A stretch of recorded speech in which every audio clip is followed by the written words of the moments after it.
Welcome to my presentation. প্রিয় শিক্ষার্থীরা, আজকের ক্লাসে তোমাদেরকে স্বাগতম জানাচ্ছি।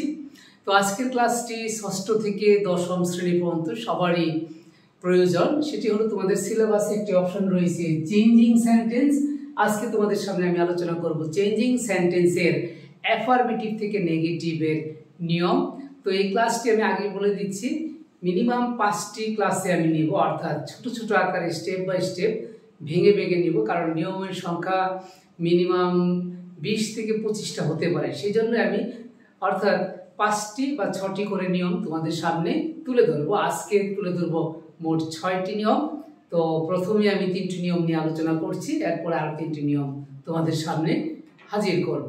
তো এখানে একটু বলে দিই যে চেঞ্জিং সেন্টেন্সের অ্যাফারমেটিভ টু নেগেটিভের ক্রাইটেরিয়াটা কি। চেঞ্জিং সেন্টেন্সের অ্যাফারমেটিভ থেকে নেগেটিভের ক্রাইটেরিয়াটা হলো কি, বাক্যের কাঠামো ঠিক থাকবে, অর্থের তেমন পরিবর্তন হবে না। অর্থাৎ যে বলা হলো he is a good boy, তো এখানে কি হি ইজ নট এ ব্যাড বয়। আমি যদি মিনিং করি he is a good boy, সে একজন ভালো ছেলে, আর he is not a bad boy এর মানে কি সে খারাপ ছেলে নয়। তাহলে ঘুরে দেখা গেল কি সে একজন ভালো ছেলে।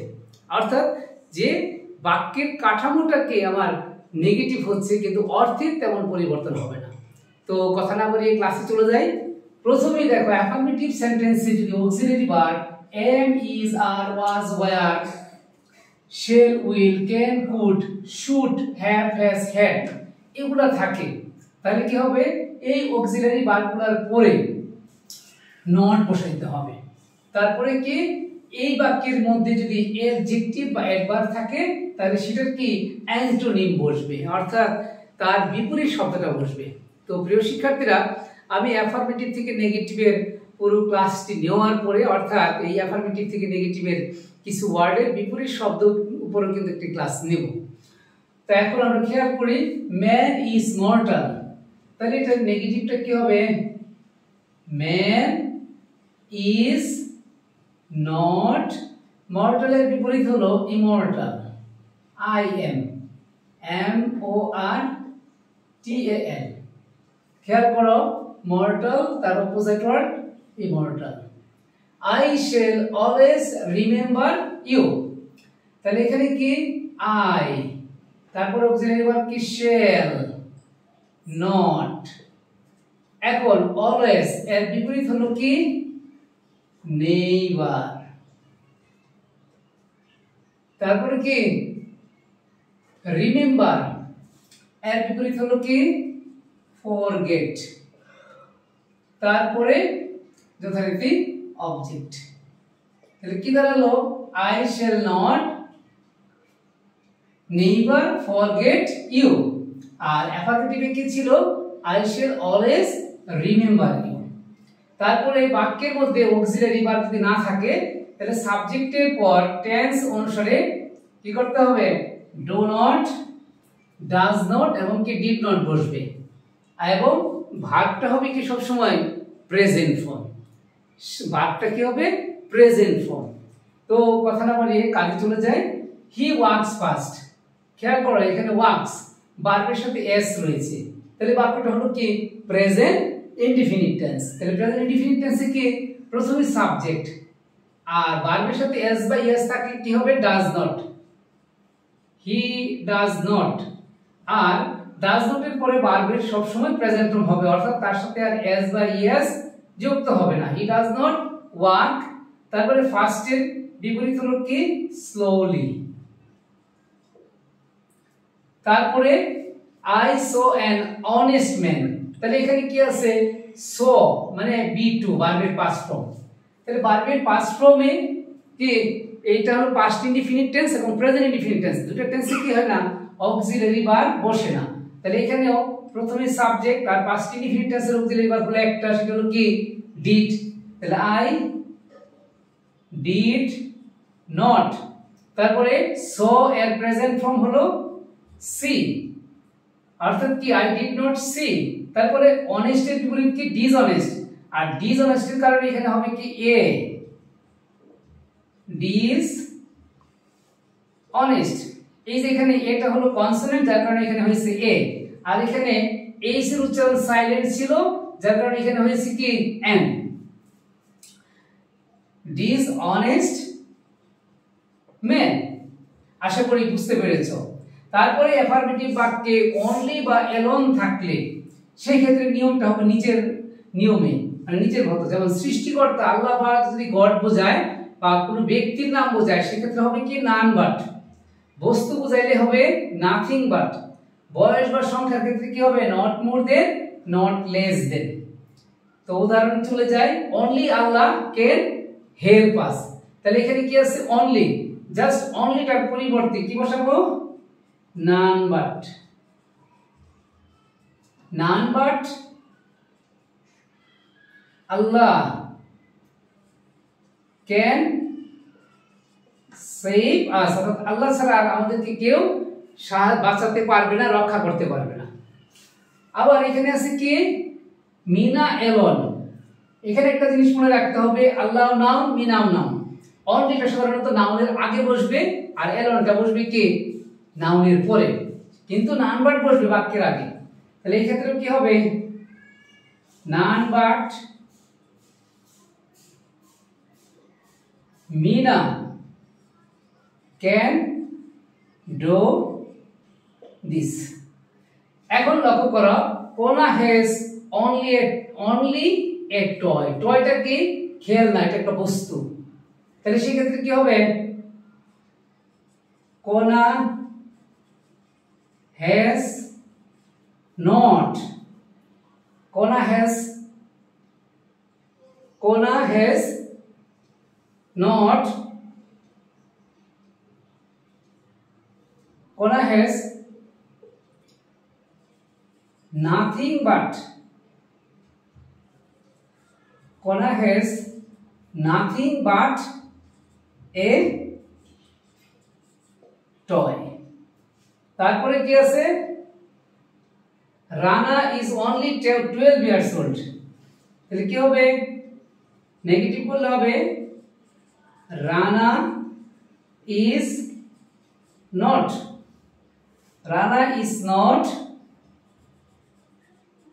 more than, অথবা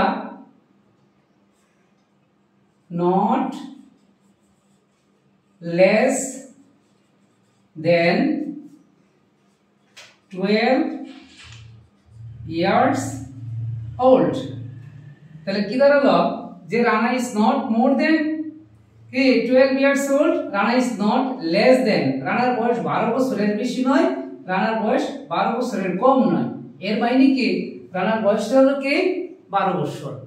তারপরে আমি যদি এখানে বলতাম যে কি যে সংখ্যা, যে I have only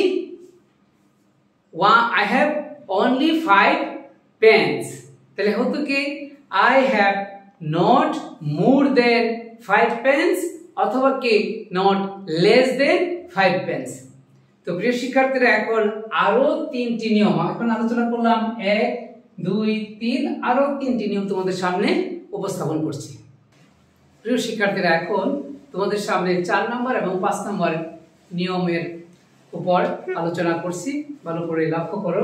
অ্যাফার্মেটিভ বাক্যে must, have to, has to থাকলে এদের পরিবর্তে কি হবে, মানে এই ভার্বগুলোর পরিবর্তে, এই কারণে বলছি এদের পরিবর্তে কি ক্যান নট বাট অথবা কি ক্যান নট হেল্প বসে। মনে রাখতে হবে যদি তুমি ক্যান নট বাট বসাও তাহলে ভার্বের বেস ফর্ম মানে V1 বসাতে হবে, আর ক্যান নট হেল্প এর পরে বেস ফর্ম বসবে কিন্তু তার সাথে আইএনজি যুক্ত করতে হবে, এইটুকুই। তো আমরা উদাহরণ সলভ করি তাহলে মিলে যাবে। We must love our country, তাহলে কি উই মাস্টের পরিবর্তে কি can not but, we can not but love our country. আর অল্টারনেটিভ নিয়মে যদি যাই তাহলে কি we can not help loving our country. অর্থাৎ ক্যান নট বাটের পরে কি ভার্বের প্রেজেন্ট ফর্ম, আর ক্যান নট হেল্পের পরে কি হয়েছে ভার্বের সাথে আইন যুক্ত হয়েছে। এখন এটা I have to go there, তাহলে কি I can not but go there. আর অল্টারনেটিভ যদি করি I cannot help going